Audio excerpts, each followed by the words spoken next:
Once upon a time, two friends joined forces to bring you the best in horror entertainment. Brian from the north, Tim from the south, each bringing their own unique perspective to the horror community.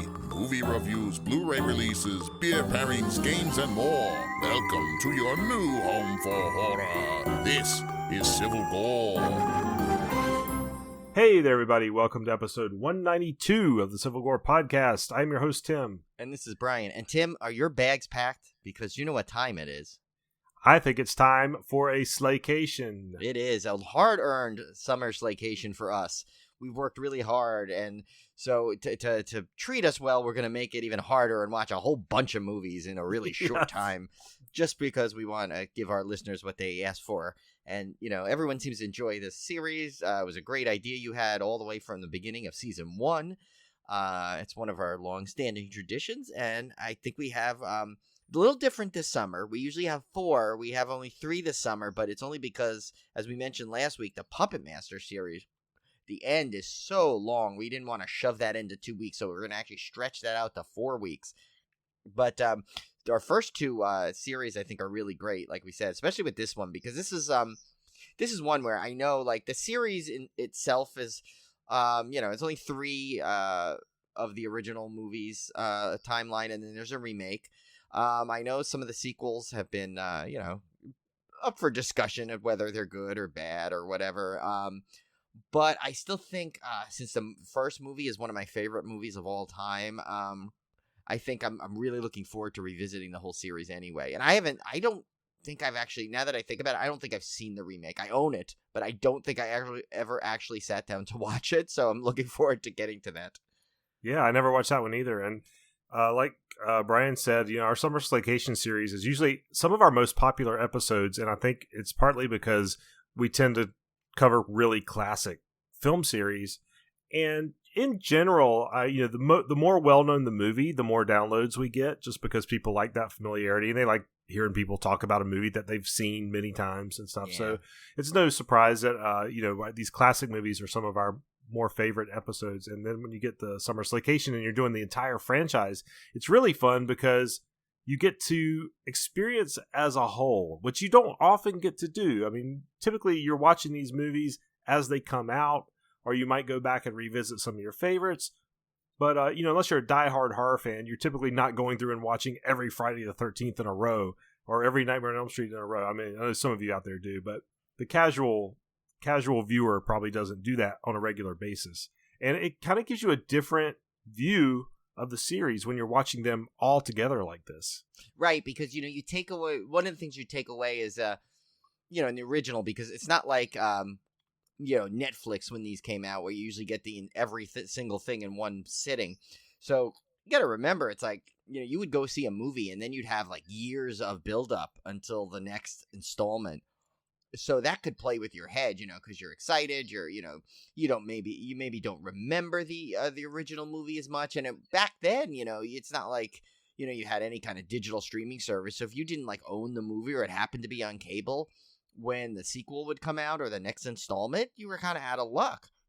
So this is a good way to kind of like everything's fresh. And like Tim and I, we'll probably get to this. We'll probably mention this. Tim and I, after rewatching the first movie, we both had the same thought process out of the blue. And we have seen this movie. I mean, I don't know about you, Tim, but I know I've seen this easily over 100 times throughout the course. I used to watch it when it was on cable every time after seeing it in the theater and after seeing it, and then when I owned it on DVD, and then when so it's just one of the ones that I would always kind of, if it came on cable, it would be an instant keep on cable kind of thing. And we'll get to it, but we had a funny question, and Tim's like, I was just thinking the exact same thing. They do, thank God, it turned out that we were correct, and they do kind of address it in the later sequels about our question, so it does make sense. And actually, I think in the third one, they go in, which we're not going to cover tonight, but I watched up to the third one so far, because I'm going away, so I want to make sure I stayed ahead. And they do even go in a little bit further into that kind of a detail. So they definitely, it's a series that definitely kind of covers all its bases, no matter how plausible or implausible you may find the answers. But well, let's get right into it. Yeah. This is our Summer Slaycation of Poltergeist.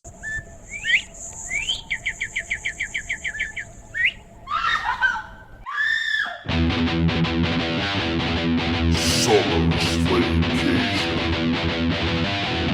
All right, Brian, so let's go through the details. I know for folks like you and me, and probably most of our listeners, this is all already known information, but just in case you don't know what this movie's about, a family's home is haunted by a host of demonic ghosts, which is kind of a weird That's the thing. weird, for a movie Demonic that was so epic in scope and scale and popularity that was IMDb's description. That was their synopsis. They could not have come out with a better thing.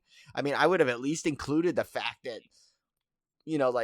perhaps the youngest daughter is, they're on a quest to find the youngest daughter who's been kidnapped into the house supposedly by the entity, or like maybe the family's like whole lifestyles in jeopardy because the father happens to be the head real estate guy of the entire like all anything else. I mean, you could have like tweaked and added into this little synopsis somehow, but yeah, that's a short shrift for such a classic movie. Of course, it came out in 1982, directed by Tobe Hooper. Of course, there's that big controversy over whether Tobe Hooper or Steven Spielberg really directed, blah, blah, blah, blah, blah. And you'll hear, I've heard people on interviews and commentaries like swear up and down that it was Tobe Hooper and Steven Spielberg was barely involved. And then I've heard the same experts argued from the other side. So who knows what the real story is? And of course, and it's like one of those things that like still today, it's really, you can just pick a side and whatever you find more of, because both sides are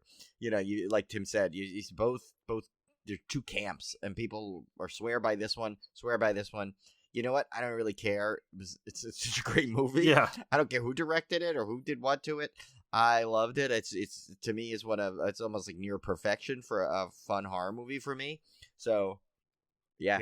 Who cares? Yeah. So it stars Craig T. Nelson as Steve Freeling, Jo Beth Williams as Diane Freeling, Beatrice Straight as Dr. Lesh, Dominique Dunn as Dana Freeling, Oliver Robbins as Robbie Freeling, Heather O'Rourke as Carol Ann Freeling, Martin Casella as Marty, Richard Lawson as Ryan, Zelda Rubinstein as Tangina, and James Karen as Mr. Teague. Yeah. And so this one, the fool who sells a bunch of houses. Oh no, that's you said Mr. Teague. Sorry, Mr. Teague. Sorry, I misheard no, you. Mr. Teague. This would be a very different movie with Mr. Teague. Can you imagine that? I think that would be. I think we should almost maybe we should add a segment somewhere down the road, you can do one kind of stunt casting. You could just replace somebody, just one character in a movie with a stunt casting. Can you imagine that? He was like, "What do you mean you ain't selling Quella Vista? Come on, I pity the fool that don't buy a house in this neighborhood." It's like, I love Mr. T. I do too. He was. Mr. T. If you want to talk about a personality that defined the '80s, wow. Oh yeah, you see a picture of Mr. T's, your mind instantly goes to the 80s. It's not even it doesn't stop in any other decade. It's just 80s, all 80s. I mean, he went through everything. He went through. I mean, he went. Of course, the WWF stint. He was on Silver Spoons. Of course, the A-Team, Rocky. 3. Yeah. I mean, he was everywhere. He had an action figure. I mean, and Serial. And remember now, this was not just an action figure. I mean, they had versions of him, I think they had an A-Team action figure, but they literally had a Mr. T action figure, like the actor. That's they had the Ernest P. Worrell figure. They didn't have a Jim Varney figure. That's right. He was the character.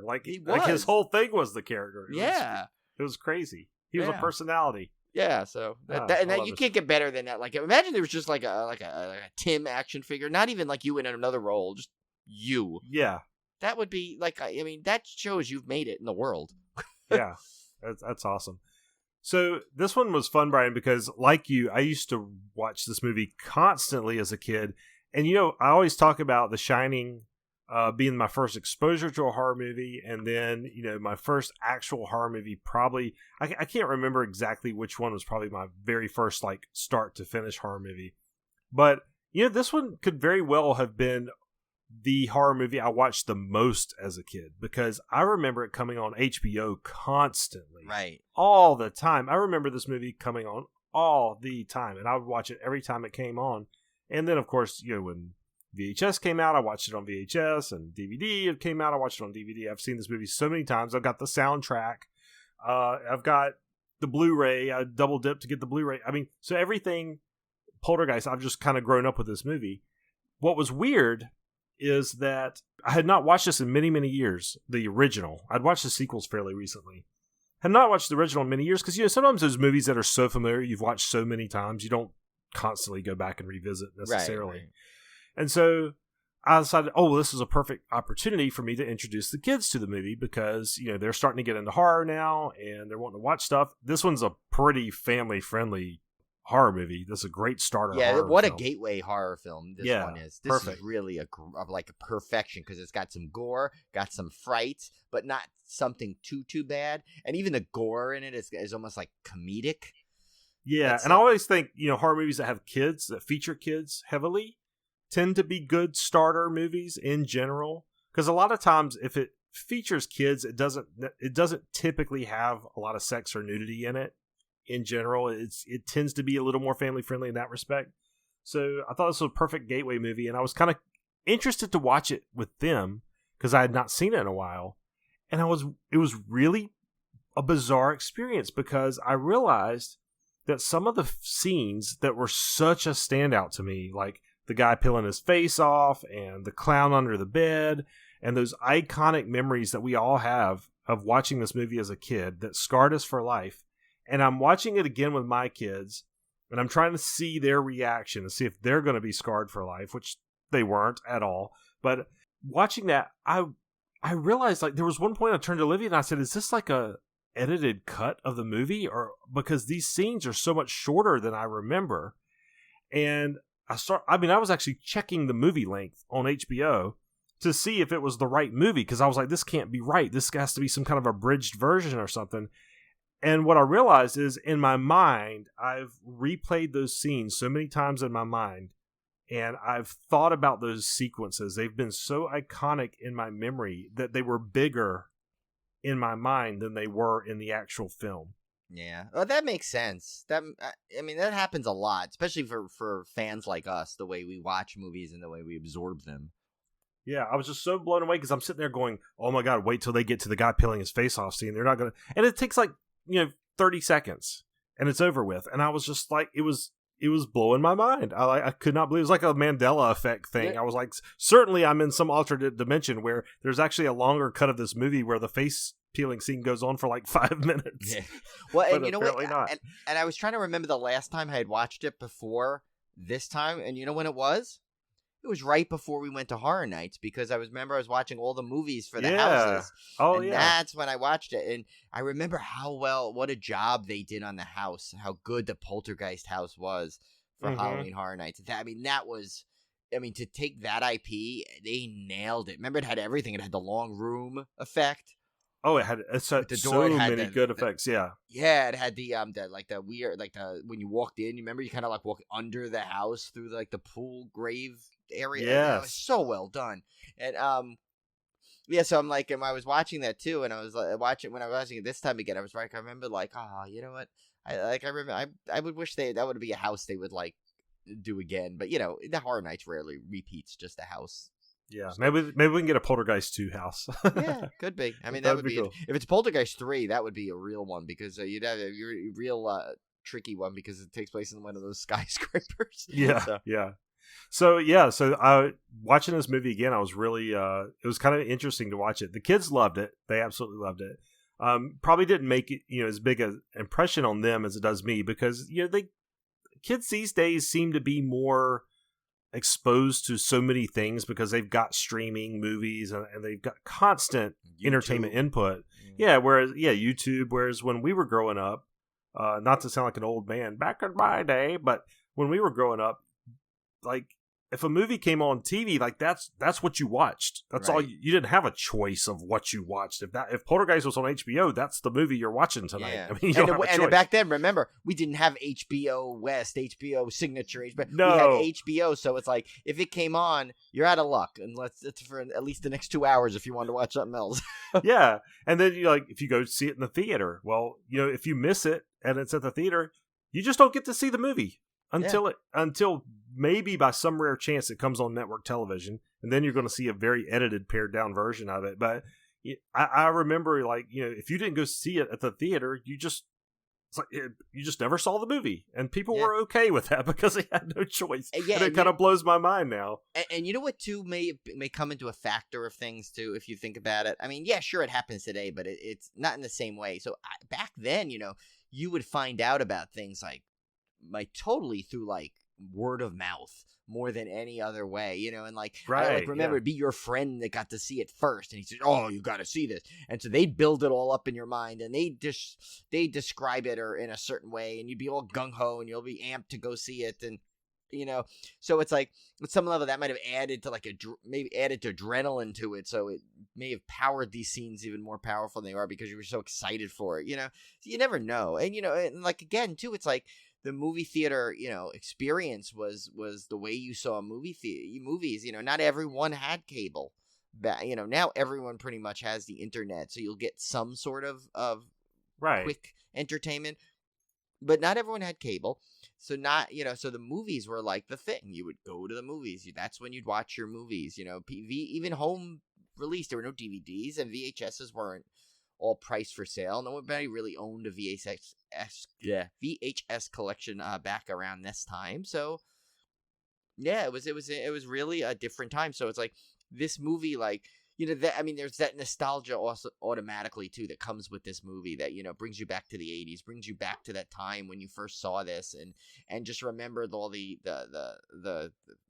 feelings that come with it, and I think that's something that a lot of 80s movies seem to do. And it's weird, more than any other decade, that 80s decade with everything just had something to it that attached it, there's always a feeling attached to it all. I don't know why. Maybe we were just the perfect age for it, but I see people that weren't even born then attached to the 80s, so go figure. That's true. My kids love 80s movies, absolutely love them. It's kind of interesting. I'm always surprised when I turn on a movie like from my childhood and they're just like enraptured with it. So there must have been some magic to it. And the other thing, Brian, that you reminded me of is, if you remember back when, we'd get like a video game for Christmas or something, you would play that game over and over and over because that's the only game you had. Right. And so you would play that until you finished it, and then you would play it again. And nowadays with, Xbox Game Pass, and you've got 100 games that you could play for essentially for free, anything you want. And it was the same way with movies. Like, so when Poltergeist came on, it would come on over and over and over again. So you would just watch it over and over again because you didn't have the choice to just go watch something else because there was nothing else. You didn't have 100 channels. Yeah. So you would end up getting really attached to these movies because you'd watch them and you'd see them so many times. And I think it caused you to appreciate things a lot more. I know personally, having access to so many games and so many movies, I tend to appreciate things less because there's always another option. I don't have to watch this 50 times. There's always something else. There's always something new on the horizon. There's always something shiny over here. There's always something to distract me. And you don't have a chance to form that bond with a movie or a game like you used to. I feel like you used to back in the day, unless you really commit to it. And It takes a conscious commitment to it. You can't just, it's not an accidental thing. It's not a byproduct. You actually have to make the commitment to form that bond. So, yeah, I kind of, in a way, I try to explain that to the kids. They're never going to understand it, obviously. But I do. It does kind of make me sad sometimes that they may never get true appreciation for not having choices. Yeah. It really was. It was something. It was special because, it's like, now, like, even if, like, you get, like, okay, so say you used to go buy, like you said, a video game, right? So now even today, if you go out into a store or a GameStop, buy a video game, come home, and you're like, well, I'm done, or I don't like this, let me get something else.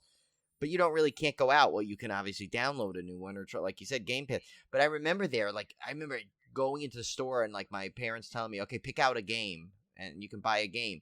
You'd spend like hours like looking through like which one were you going to commit to, like you wanted to, like, you really thought about it, like which one is going to keep me entertained the longest, which one can my friends come over and we can all play, I mean, that was with anything, a board game, a book, a CD, it was like you didn't have that easy access, so it was an event. You would go to a place and buy it. There was no, I mean, there was no online ordering back then, other if you count those little infomercials where, PO box, but no one really kind of ordered from that. I mean, I remember the one thing closest to that I had. I remember, I don't even know how.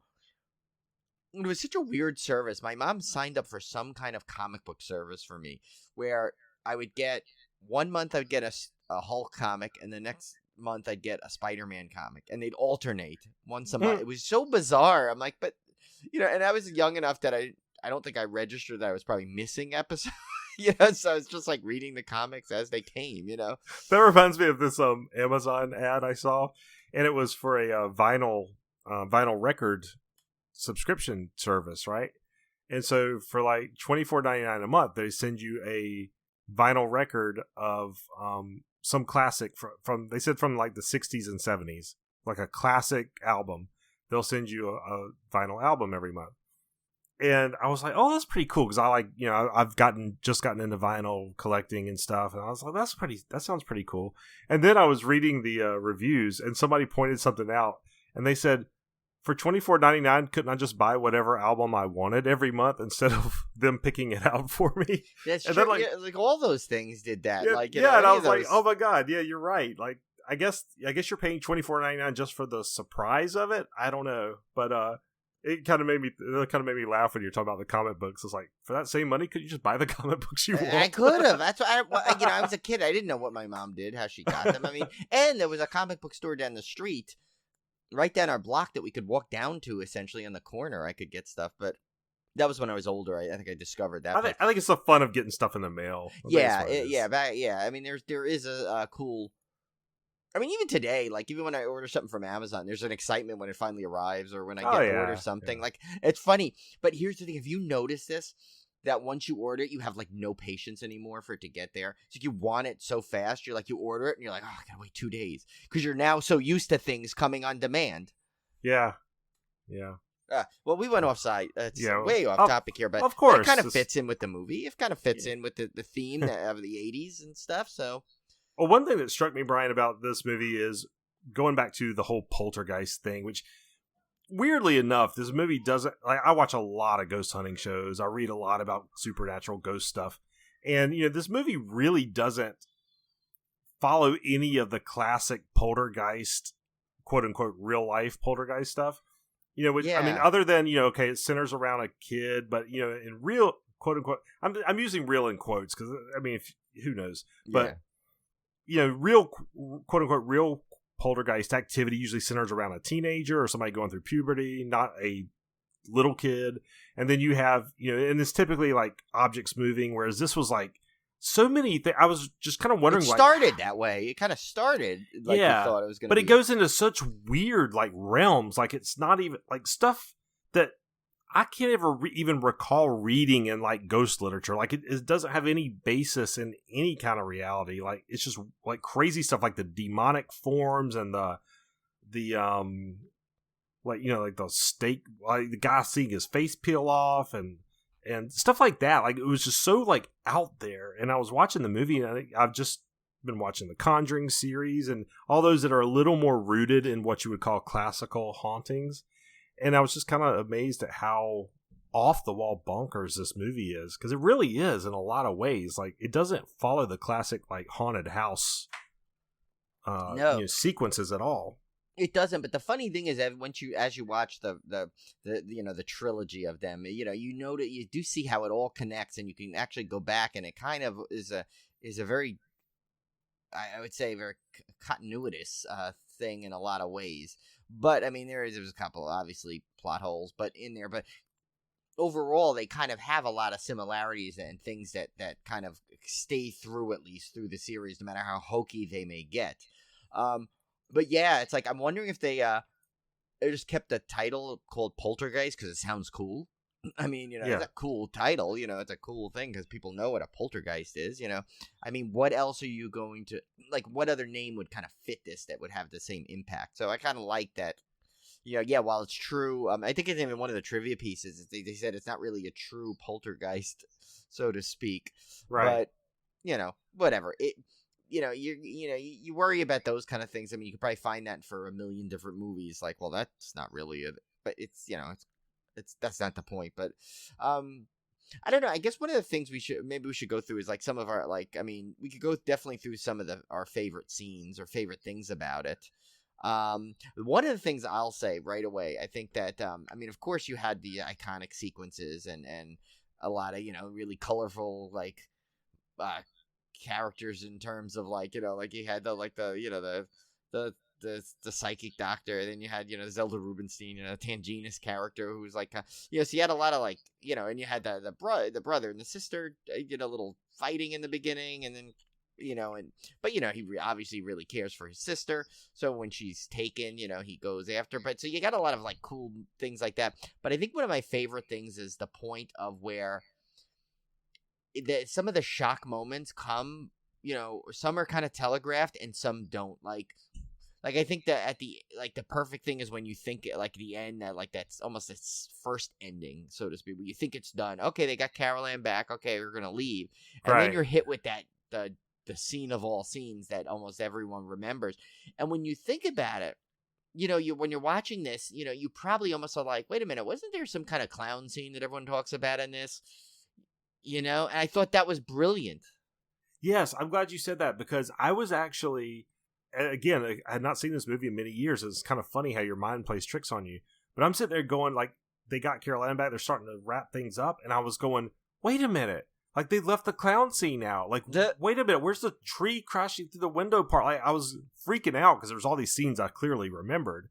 And I'm going, why have they shown this stuff? And I was like, at that point I was convinced I was watching some edited version for HBO Max or something. And then that's when things started happening. I was like, oh my God, my brain has made those scenes so iconic that I'm remembering them out of order. Like I'm thinking they were earlier in the movie. Right. Because it's such a big scene, and like, they do such a nice sense of lull, like a sense of like, okay, it's going to be ending. But, I mean, if you watch closely, you'll start to see that really, okay, it's, there's a lot of extra stuff that, like, if this movie's ending now, why is there all this scene? Like, what is this set up for, kind of a thing, But, like, I don't think anyone expected, especially when, it's like literally all the psychics leave and, the house is clean, that line, and then you get like one of the most, the big shocking sequences right at the end there. And it's like, I thought that was always one of my favorite sequences, that like when you really like that fake ending kind of thing is always a good thing. Some movies do it poorly. Some people, they'll do it like kind of a cheap way to do it. I think this way did it great, because that really like kind of, it came at the right moment, and so I don't know. And, the clown thing, obviously everyone remembers. Nobody likes clowns, and like, so it's like really kind of, it's such an epic sequence where as a kid, he's like terrified of this clown, and they find one hell of a creepy clown doll. So, well, that's the brilliance of Steven Spielberg. He can think like a child, and he knows what scares kids, and what scares kids, like creepy things in their bedroom, and that was a classic. I mean, that's just a classic. It even says in the trivia that he used his own fears as a child when he wrote that, but it just kind of goes how he gets into the mind of kids. And I think that's another reason why probably it made such an impact on you and me, Brian, because we were kids when we watched this. Right. And he kind of tapped into that. So, yeah, I like also that, the most haunting movies have a very familiar pattern. They start off very small, little subtle things, and they slowly escalate until there's like some big climatic, like the ghost is just going nuts at some point. That's a classic haunting ramp up. You see it in almost every ghost movie. Poltergeist is a little different, only in my opinion, in terms of like scale. Like it starts off like the subtle things in Poltergeist start off pretty crazy, like the chair stacking, and Carol Ann getting slid across the floor. I mean, those are not minor things. And then it escalates into the entire house collapsing. So it's almost like they took it and just like turned the volume knob up and just amplified everything. And we, instead of going from a 1 to a 9, we're going to start at like a 7 and go to a 15 or something, Yeah. No, and it was kind of, because it's, it's like, they have the, she's like enamored by, the Joe Beth Williams character, she's like enjoying it, and like they put the little, I always thought it was it's so cute, they put the little like helmet on Carol Ann and like send her sliding across the thing and they catch her, it's like what kid like wouldn't think that was fun, as a kid, oh wow, this is cool, watch me go, whoo, I'm whooshing down the thing, and then and I thought what was so great is that, like how they, how that sequence that was like, they threw in a couple of sequences that like I remember from my child. Like I always remember people telling me, they're like, oh, if you want to know if a storm is coming or going, listen to between the thunder and the lightning, and you count. And oh yeah, I learned that from this movie. Like I still do that to this I day. knew it before it, but someone had told me, I think my stepmom told me before I had seen this, but like it was kind of neat how I like that it was repeated in this movie for me. I was like, oh, I'll check that out. It's like it's true. But like like and it's like that sequence was for, I mean, literally a tree coming in like to devour a kid. Like that is people. Trees are something that, you look at and they're like, oh, that's a creepy tree. And that's the end of it, But of course, good old Steven Spielberg here decides like, well, we're going to go one step further. We're going to have this tree like come in and break in, kind of come into the house and snatch a child, and that's just brilliant. It's like, that's just a great scare for kids. Like, I mean, like, and I see your kids have been through storms, so like maybe that's why that scene where they were desensitized. But I mean, they've been through major hurricanes in their life already. Yeah. I don't know. It's one of those things where I was, you're always watching your kids to see if they get the same impact that you did, but they're just exposed to so much more than we were. This stuff is, I don't know. It's kind of old hat now to them, even though they've seen so many scary YouTube videos and scary memes and this and that. This stuff made an impact on us because we didn't have any exposure like to scary clowns or anything before this movie, and then all of a sudden it just slams you in the face with one. Whereas they see scary clowns all the time. It's on every YouTube video and this and that, and they top 10 scariest clowns. Yeah, I mean, before you know it, all you got to do is Google something, and then you get everything about it. So yeah. But I think one of the things I think we should go to. I think the performances in this movie also are a big plus. I mean, I think the fact that everyone was so good in it. There's not a bad member of the cast. You can't really say like, oh well, if only this person.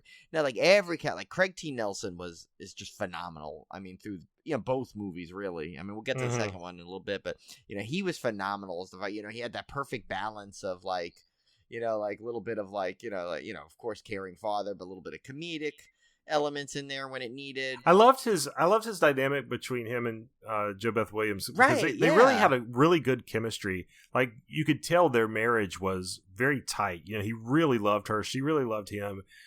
They also had that kind of his performance struck me as he was that guy that was he really wanted to take care of his family. Yeah. And sometimes he just wasn't in the position to do it to the extent that he wanted to. But there was this love that bound those two together that, they knew even in the hard times they were going to make it through somehow. They were going to figure it out. And I love that whole thing. Like I love the way they interacted. Really, did you see in the trivia, there was an interesting part. I never knew that. So supposedly there was a novelization to Poltergeist, and in that they actually allude that is this is his second marriage. So actually, the oldest daughter is not Diane's daughter. That's her stepdaughter. Because because I was reading in the but let me get to that exact, because there was a lot of trivia. Oh yeah, I see that there. Yeah. Yeah. So I mean, so that was interesting. First of all, I want to track down this novelization because supposedly there's a couple of extra cool things in it. So definitely need to track that down. But so there's really, I mean, that's kind of a interesting dynamic because you would never think that. Like all the years I've watched this, never even noticed the thing that they say, oh well, the youngest daughter is whatever the age, and they said that doesn't make sense, but they're like, oh well, she would have had her when she was 16. Like even if she did, so okay, so that's what I would have chalked it up for. To me, it didn't even faze me. Like I wasn't even an element to me. So it's kind of interesting when you see these little factoids. But the kids, I think, were great in it. Heather O'Rourke, especially as she got older, in the other two movies, she had obviously more to do, and this she just had to play like little screaming kid essentially through it, but she was still good in that role. And then obviously we'll get to that in the second one where she had to step it up to get the she has a lot more lines, a lot more stuff to do. But yeah, even that, it was just, I would think it was so like, so good, and of course, she delivers the iconic lines in both the films. And actually, did you see that they said the second one, their back is actually the more quoted line actually than they're here, which is kind of interesting. Yeah, yeah, which I would have never thought, but anyway, nevertheless. But yeah, like just overall the character, and of course, you get Tangina, who is just. A scene stealer. And look when she comes into the movie, like pretty, like relatively towards, like she's not that big of a. No, I always remember her being like that's another one of those like Mandela effect. Yeah. In my head, like I almost thought, I remember her being in the film almost the whole movie when she really comes in kind of late and then leaves before. Right, yeah, she's not even in the movie very long. Yeah. So she has a little bit bigger role in the second one. Right. Probably because she was so popular. Right. But yeah, you're right. I was the same way. I was like, man, I just remember her being in this movie more than she was. Yeah, I think because she has some iconic lines and the fact that she's so like she may be in there like maybe not quantity wise, but her quality. She's got she's got a big impact to that movie. And plus, I mean, she's like the definitely like she's this short little lady that comes in and but with this little high pitched voice. Of course she's going to draw attention just on that alone, and the fact that she's such an important feature to this movie, and she's kind of a badass, like. Yeah. So yeah. I mean, of course, if you're a character in the movie, you want to smack her at first because she's giving you contradictory. Go to the light, Carolyn. Stay away from the light. And she's like, you just told me to stay away from the light. I always laugh at that because I'm like, yeah, you just did. You're confusing me, and I'm the viewer. I can pause. That's so funny that we both picked out some of the same things when we rewatched this because I was thinking the same thing. I was like, wait a minute, she's not making any sense right now. Yeah. Oh, that's great. But yeah, so this one's a classic, and I guess we should go through some of our favorite trivia here, Brian. There's a lot here, but yeah. Because I would definitely want to talk about part 2. I was actually looking forward to talking about part 2 more than part 1, only because I don't know how much more you can say about part 1. It's a classic. Most people have seen it. But part 2 is really interesting, and every time I rewatch it, I get something else out of it. But before we get into that, we talked about how the clown and the tree were part of Steven Spielberg's own fears as a child. This one I really like. Drew Barrymore was considered for the role of Carol Ann, but Steven Spielberg wanted someone a little more angelic. Sorry, Drew Barrymore, you got a little too sinister for this role. Yeah. It was Barrymore's audition for this role, however, that landed her the part of Gertie in E.T. So she did not fare too poorly getting turned down for this role. Well, that was like the Spielberg summer, it was E.T. and Poltergeist. So it's like, listen, if you got into one of the two films, you were pretty much launching your career there. Yeah. I'd say. I think you were pretty good. You know what I think it was? I think what got her the E.T. over this was because she went alligators in the sores. Yep. That was it. But, let's see. Here's a good one. This is interesting. So it said, during all the horrors that proceeded while filming Poltergeist, only one scene really scared Heather O'Rourke. That in which she had to hold onto the headboard while a wind machine blew toys into the closet behind her. So the young actress fell apart. Producer Steven Spielberg stopped everything, took her in his arms, and said that she would not have to do that scene again. So he's so good with kids. Obviously, he's very good with kids. Yeah. With all his movies. I mean, such a brilliant director. Yeah. The house is still standing. I've actually seen, I think on one of the DVDs, I remember seeing an extra where they revisited the house. So yeah, it's still out there in Simi Valley, California. So yeah, I think it was. I think trivia said it was last sold in 2009, but I want to say it was one of those extras where the guy goes to all the different filming locations. I love those. Oh yeah. You know what I'm talking about. I can't remember what he calls it now. But yeah, those are good. Yeah. So here's one. That I think is kind of interesting. It says, so in addition to the 2 times that the Beast appeared in the movie, and that's the Beast is that face that appeared in the closet and the creature that guarded, the children's door. I remember there was a great, in the Haunt, they had a great representation of that. So the script actually had it appearing during the scene where the family and investigators are looking at the tape of the manifestation. So the giant ghost that they saw visually slowly resolved itself into the image of a face of a cruel old man known in the sequels as Reverend Henry Kane. So they were actually, originally they were planning to really get even more continuity and set up his character. That's cool. Which would have been interesting, yeah, because you would have been like, whoa, who's that guy? And then imagine seeing the sequel and remembering that face from the original. That would have been interesting if they would have been able to put that one in. Yeah. Which, I mean, to its credit, the sequels actually, like you said earlier, they do attempt more continuity than you would typically get in a typical 80s sequel. I mean, they really did a pretty good job with that. I'm not going to read this whole last one, Brian, but there is a piece of trivia here talking about how this was loosely based on an actual haunting. And in this haunting, I'm not going to read I don't want to read all the details, but there was a family named Herman, paging Mr. Herman. I was just going to say that. How we forgot that in our quote lines. You have a telephone call. In a front desk. Sorry. Yeah. Pee-wee's Big Adventure quote there. Of course, yeah. But there was the Herman family was being haunted by an entity named Popper, which is kind of weird. And because one of his powers was that he could make bottles pop, apparently. And as they were investigating this, the haunting increased in intensity and violence, and there were a total of 67 disturbances in the span of just over a month. And then the activity suddenly stopped without apparent reason. So go read about that case. It's the Herman family. And in Seaford, a Long Island suburb. You know where that is, Brian? I lived in Seaford. I was just about to tell you that. So not only did I live in Seaford, and now I live in Amityville, so look at that. There you go. There's another time. I'm like making my way across the haunted areas of Long Island. Oh, nice. And remember, and then I told you, out where we have our beach house is the my family's beach house is they have where there's a bunch of haunts there, like right in that town of Hampton Bays. So yeah, there's a lot of like I managed to be hitting. I mean, Long Island has a lot of like, you know, paranormal history anyway. Oh, and remember I said I work like 5 minutes from that whole like road with the yeah.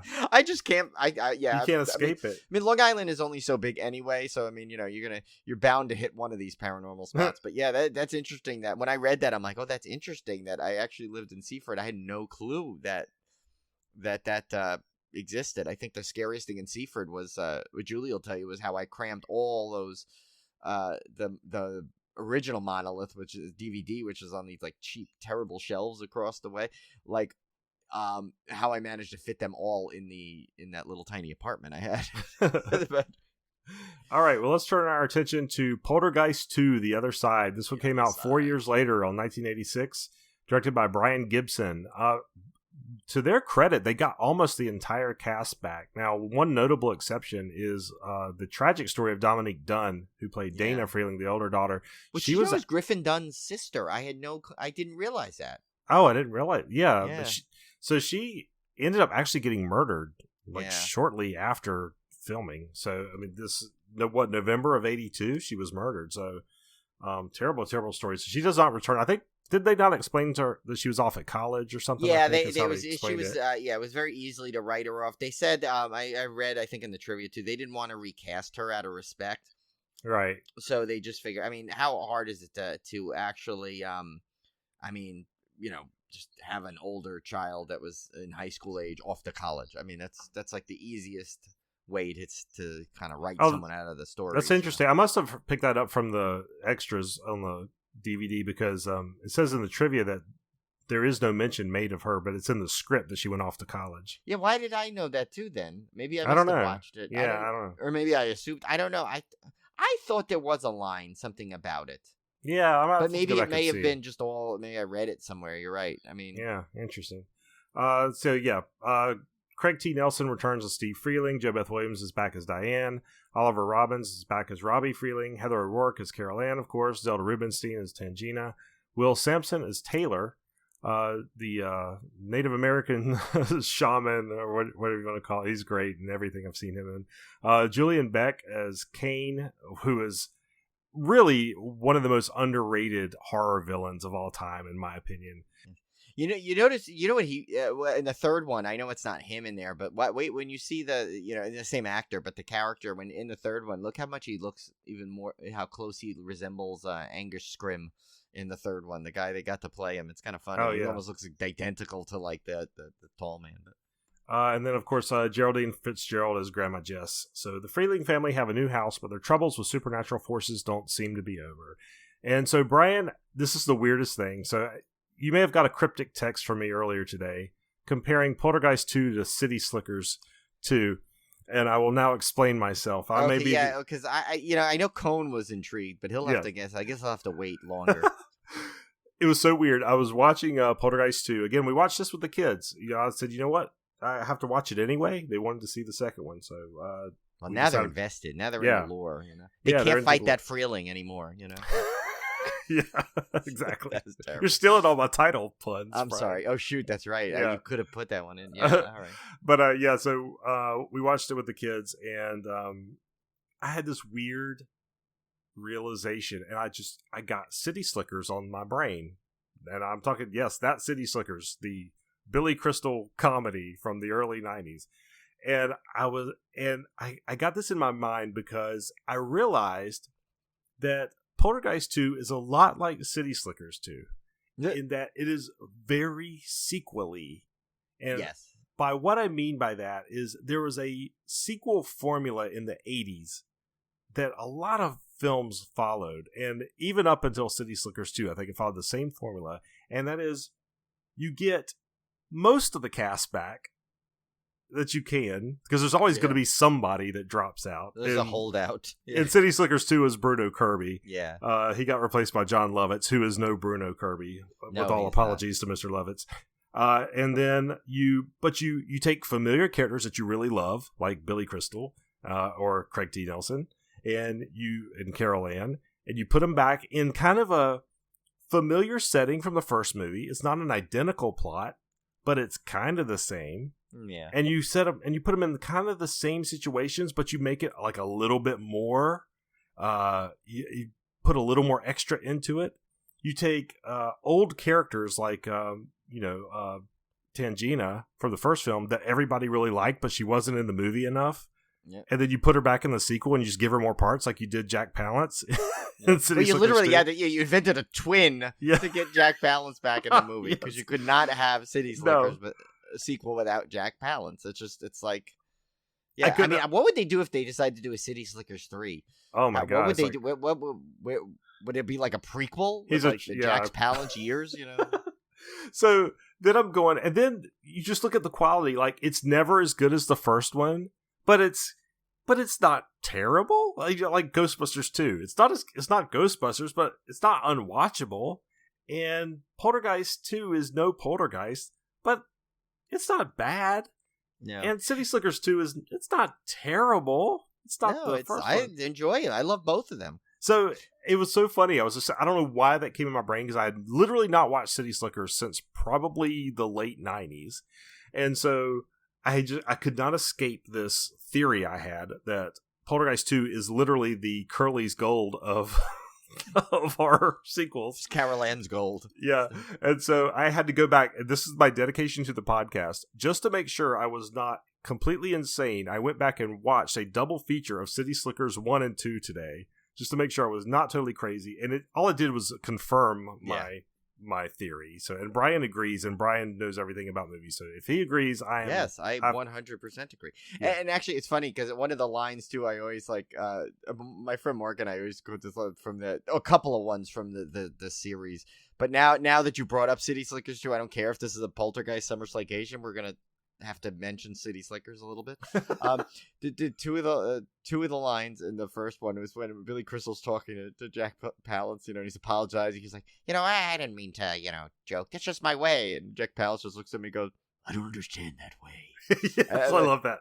That's a line. And then the one at the end when the guy the dentist, the father and son, he goes, he says he wants to take the cattle back, and they tell him he can't, and he goes, it'll be. Oh no, I'm sorry. It was before that. It was when they were because they were doctors, and they were gonna go. They were the ones that were gonna go bring the injured cookie back. The cookie. And he goes, oh, but Dad, you were gonna have fun, and he just looks at him and goes, ride with me, son. It'll still be fun. And I don't know how many times I've quoted that line in spaces that make no sense for that line to be in there, and I'll just randomly say it. I love it. Yeah, That movie holds up really well. Yeah, and of course, still. Billy Crystal is so perfect. Like, every line he says cracks me up. Like, even when he just goes, like in the second one, when he goes, "I read Barry Shalowitz," when he sees him. You know what's funny is, he made City Slickers just a few years after When Harry Met Sally. Yeah. He's literally playing Harry just about. Oh yeah. He's pretty much the same Harry character, but he's just not married to Meg Ryan. He's just has a different wife. But I could totally see Harry going on the same City Slickers trip and being a little more lighthearted and somehow making it through. But that movie really still holds up really well. Yeah. Another line I say, and this literally makes no sense because because when I say the line that I laugh at, you'll see why that this literally has no bearing on when I could ever possibly say this line. Sometimes when people, like I'm on the phone, they'll just go, someone say, "How are you?" I go, "I got a cyst in my testicle. Here's your mother." like, where am I ever going to use that line that makes sense? Oh, that's great. But I always use that line too. There's so many lines I wish, like, literally we need to, like, if I need to just start, I think I'm going to get a notebook. I'm going to get one of our Civil Gore notebooks that we sell on our Civil Gore store. And I am going to just start writing every quote down that I ever say. Yes, we need to. We have to. Yeah, we have to. And then we can like trade. We'll sell it as a book later on. Yeah, collaboration of Civil Gore movie quotes. Yeah. So, but anyway, let's get back to the pseudo sequel to City Slickers Poltergeist 2. So, Poltergeist 2, the legend Curly's of Other Side. Carol Ann's Gold.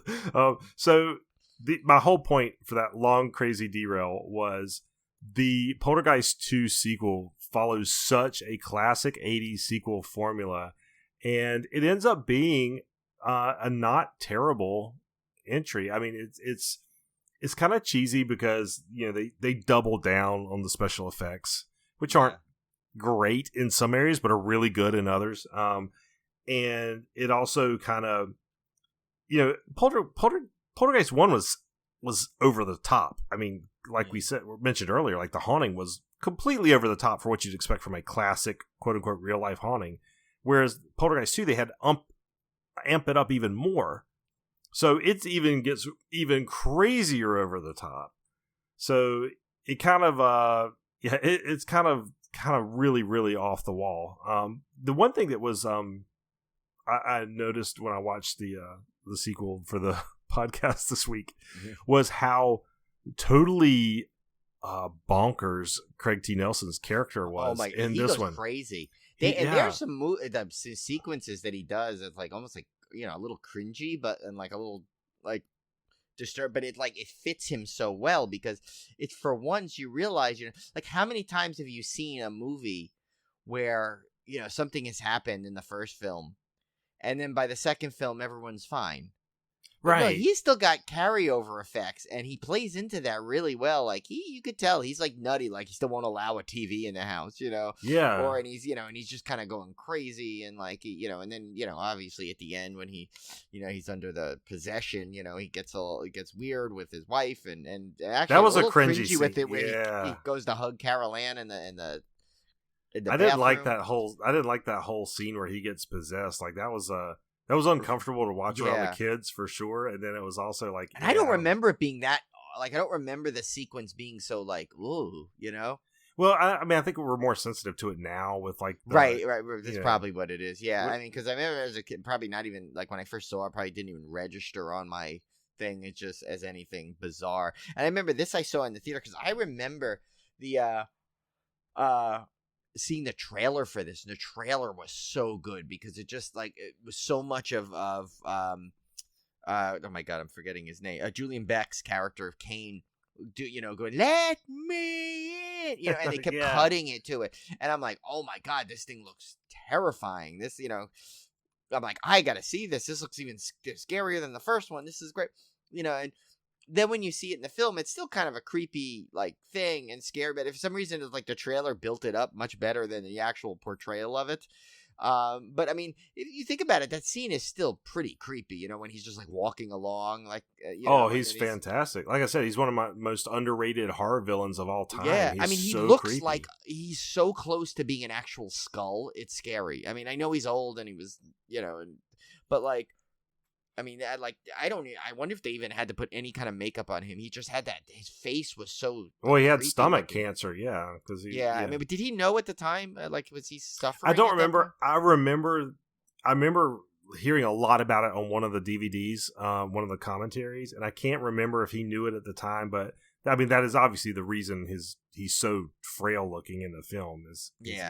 I feel like he did know, but yeah. So correct me if I'm wrong. People have watched the commentary. It's been a while since I watched that, but that's part of what makes him so scary. But he's such a great character. I mean, what a cool character. And that really scared me too. Although I will say, as much as the Kane character really makes Poltergeist 2, I think his character really like takes this movie from mediocre to good for me. I don't dislike this movie primarily because of his character.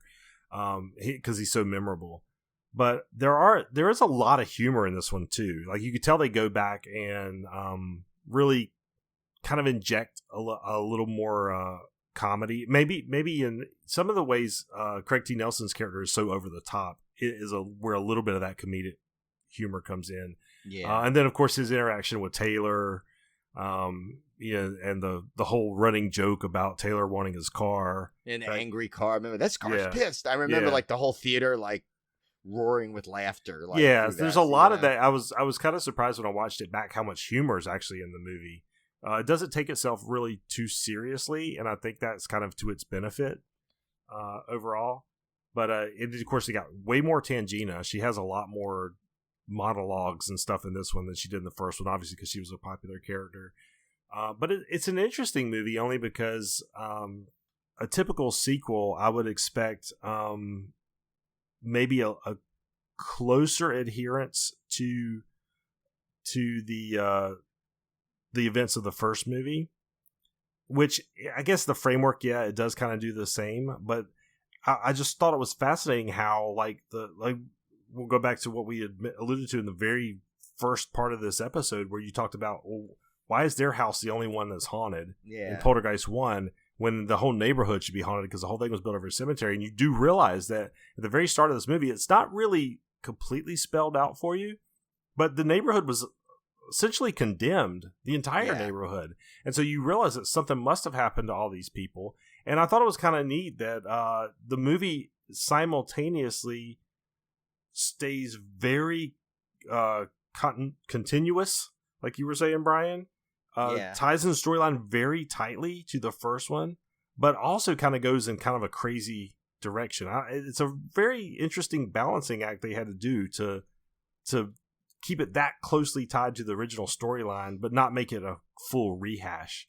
Right, and they advance the storyline. They kind of tie into why Carol Ann and are so special. You see that it's actually a familial trait that she has this sort of a clairvoyance and this kind of a power, and and it's like I love the fact that they brought the Taylor character in, because I love Native American like mysticism, stuff like that. Like I remember Knott's Berry Farm had that Mystery Lodge show where you went into this cool theater and they had that immersion technology right before the last version of it. I think they kept changing it. Now I think it's still closed as far as I know. I don't know if they're ever planning to reopen it. It was one of the coolest things about Knott's. It was one of my favorite attractions. So I love that kind of like mysticism when they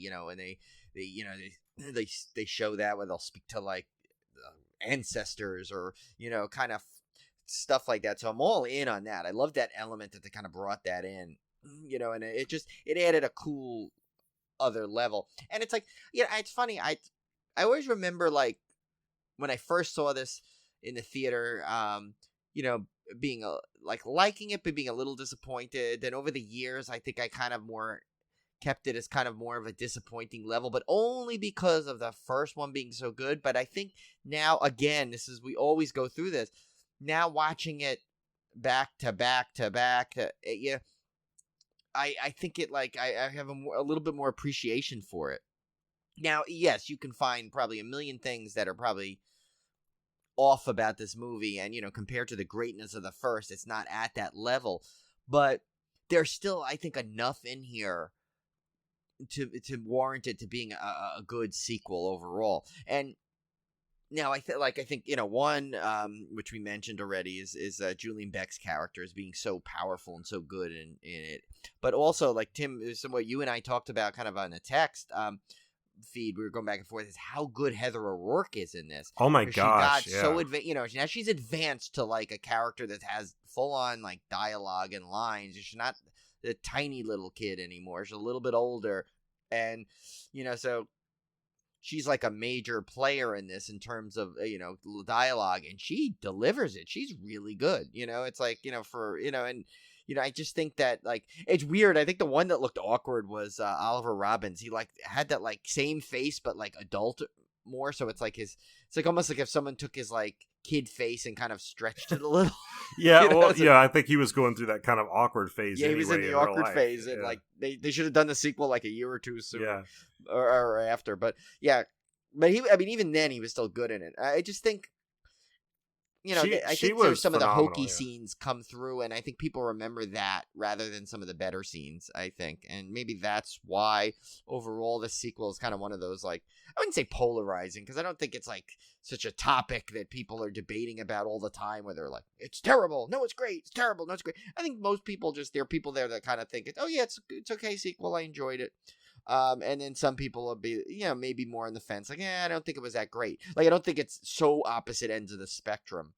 No. Well, I think it's also because it doesn't have, other than the Reverend Kane character, it truly doesn't. I mean, to be honest, even though I like the movie, it truly doesn't have any really super memorable scenes about it.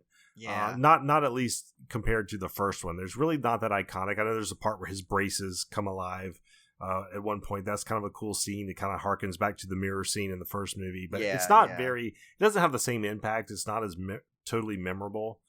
Really, it's definitely not a clown in a tree kind of thing. This time it's a garage that attacks him essentially. But then when you do get to some of like the later stages of the movie, does kind of have a same callback as the first one.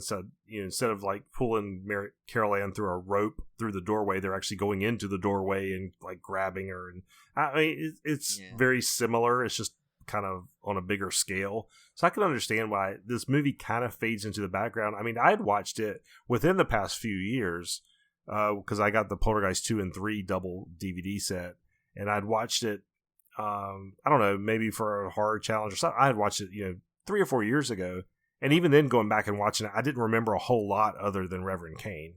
Yeah, so, I mean, it's not unwatchable like some sequels are in not by any franchises. Means. By any means, this is a serviceable sequel. Yeah. And it does what a sequel should do in a lot of ways. It propels the story. It brings back Jack Palance. Oh, sorry, wait, no, wrong. No, you know what I mean.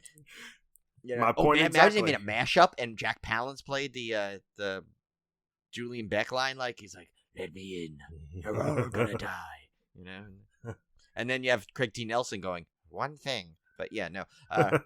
Sorry about that. Now this is going to be a Civil Gore thing forever. Now the combination of Poltergeist and City Slickers. That's a sketch we need to do. We should do Poltergeist Slickers or something. But yeah, no. But all kidding aside, yeah, no. It does what a sequel should do. It advances if you're going to do a franchise, it advances a story along, adds some new elements, maybe brings in a new big new character. I mean, you're right, it did. There is a formula for sequels, especially back in the 80s, and this one followed it, and it's not a knock on it. It's just now that sequels, I think, have evolved way differently, that some people may look upon it differently than they should, per se. Back in the 80s, it was exactly what you would expect from a sequel. Yeah. It's neither. I can't blame it because it followed the 80s sequel. All 80s sequels were like this. I mean, most of them were set in this middle ground between terrible and kind of okay. And I mean, I think the only ones that really stand. I mean, there's a couple. It's funny. There's some of my favorites that stand out though of sequels are all kind of in the same fantasy sci-fi. Of course, I think Empire, of course, is a thing, and Superman 2 to me is even better than the first one. So there's a couple there. There's always like mold, Godfather 2, yeah, but not Aliens. Some people say Aliens is better than Alien. I disagree with that. I think Aliens is still the better movie. Still the originals. But some people do classify Aliens as one of those better sequels. Yeah. But if you look at, think about it, like I said, Ghostbusters 2. Yeah. Karate Beverly Kid. Hills Cop 2 was kind of the same thing. Yeah, Karate Kid Part 2. Yep. Am I right? I mean, all these they're not as good as the first, but they're not unwatchable. And they add enough more backstory or character development that they're okay, and we don't mind them being in the canon of that franchise, right? So it's a serviceable sequel, and if you haven't seen it in a few years, I'd urge you to go back and watch it, because I think I will it's say on HBO Max too, isn't it? Or it is some streaming service, right? No, it is. Okay, yeah, it is, because we watched both of them, and I think it's worth watching. Because of obviously the Reverend Kane character. Heather Work is really, really good in this. It's really, that's why I texted Brian. I said it's a shame she died, because I could see her really, becoming a good actress. And then, I mean, she's definitely one of the stronger points of 3. So yeah, and then obviously Craig T. Nelson's Steve Freeland character, how off the rails he goes, I think is really interesting character development to watch him do that in this movie. So yeah, it's funny. It's such a by the numbers sequel, but that in it is kind of makes it, that to me, that's kind of what gives it its charm. Yeah. Well, again, if when you have you get a cast that's so likable and so good, they could definitely elevate a movie that maybe not. Could you imagine if they went ahead and it was completely another family, but yet they were trying to connect it? Oh, yeah. It would have been. I think the family is what was one of the strong point. It was one of the strongest points of the first one. So at least you got that almost the core of that back. Well, if you noticed, all the sequels we pointed out, Karate Kid Part 2, Beverly Hills Cop 2, City Slickers 2, they all had the majority of the cast returning, right? Or at least the major characters returning. So I think that's the through line. I think that's the secret formula for a successful sequel. Is you got to bring those characters back. If you just replace it with, Flintstone cosplayers from that live in the woods of Virginia, instead of cannibal. Oh, wait a minute, I'm in last episode. Sorry. Yeah, we're going backwards now. I took a wrong turn into our last episode. It's a serviceable sequel and a pretty good one. Now, next week, we will get into Poltergeist 3, which goes really crazy. If you thought Poltergeist 2 was nuts, you ain't seen nothing yet. Poltergeist 3 is a really oddball film. Yeah, this one, it's I still am having trouble deciding on where I really how good or bad I think it is. Yeah, it's definitely a unique one. It's I think it almost even mixes genres. At some level, we probably, in hindsight, maybe should have done 1, 2, and 3, and then the remake. But I don't like giving the remake its own thing either. Yeah. So it'll be interesting. We'll try to keep the thread going. Here with when we talk about 3, then of course the remake, and neither Brian or I have seen it, so that's gonna be really interesting. I kind of refused to see it when it first came out, just out of spite, because I refused to. I don't know why it needed to be made. That's the thing. It's why remake? I mean, I know, you asked that, they remake everything, but there's certain things I shouldn't really judge it too harshly yet. Let me. I kind of want to see it before I say much more about it, because granted, it's I'm like you. I was even though I bought it and owned it, but I was hesitant to watch it, because I'm well, I love the first one so much. I don't want, and I mean, they literally have the freaking clown on the cover. So it's okay, well, now we know what they're going to repeat. I kind of want to watch it in a train wreck sort of way, because I'm going in already mad at it. Yeah. It's probably not the proper way to go into it. I'll probably try to be open-minded for this discussion, because I always try to be with our summer slaycations. But yeah, that one I kind of just skipped out of spite, which I almost did with the Child's Play remake, but I still never watched that. And I love, how I love Mark Hamill, but I just can't. I haven't be able to bring myself to watch it. I mean, I'll probably eventually watch it, but I don't know. I really just don't have the urge. Not, especially not with the series coming out. Yeah, The, well, ori- you're with the not. original. In my opinion, you're not missing anything. So. Yeah, I don't. You know when I'll watch it probably if it just happen to be be on cable one day and it's about to start. Maybe that's when I'd watch it. But Yeah. All right. Well, I guess we could do a couple of trivias. There's not much, but no, this one we talked mentioned about some of it. Yeah, this But, one.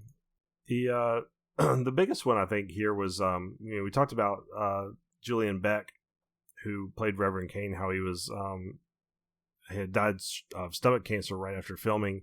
It is interesting that several of his lines had to be redubbed by voice actor Corey Burton, and they, according to Burton, according to this trivia, the sound editors did such a good job combining his ADR work with Beck's original performance that, save for one scene, he can't even tell which lines are his and which are Beck's, which is really cool.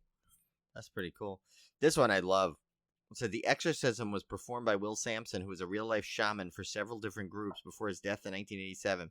Studio security was instructed to leave the set unlocked and unguarded so Sampson could return in the middle of the night to perform the exorcism. Wow. It's kind of weird. This one's funny. Heather O'Rourke disowned the film shortly after its release, saying that it was boring and not scary. I guess. Yeah, look at that. What a badass. Yeah, I love it. Look at that. She's like like this young actress on the rise, and she's like, I'm disowning this. Yeah. Like, I may not even be old enough to to know what that means, but to go to a movie by myself, but I'm disowning it.